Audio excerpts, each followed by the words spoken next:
This is Stormy with First Choice HVAC and Plumbing, here with an Upflow air handler in the closet. We're going to be going over proper filter change and how we clear out your drain lines in a regular routine maintenance. Alright, so we have our old filter here. We can tell that it's pretty discolored and starting to get pretty dirty. This is the #1 maintenance thing that you should be taking care of as a customer, is changing your filter regularly. Oftentimes some of these filters that are 1-inch filters say on the packaging that they're good for 60 days or 90 days or something like that, but typically even though it says that on the packaging, it's still typically a 1-month filter. So this is our old filter.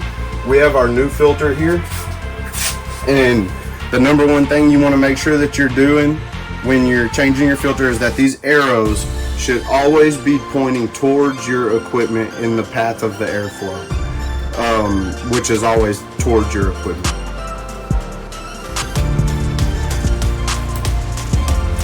So now we're going to blow out this drain line. Luckily on this unit it has a shut off right here before the water exits the system, so I'm able to just shut this valve right here, use some CO2, put it right in here, and it's going to blow straight out on that side. Okay, and then basically you just open this back up and it is good to go. On a regular service call, we would have to cut this drain line right here, blow it out, and then glue in a coupling.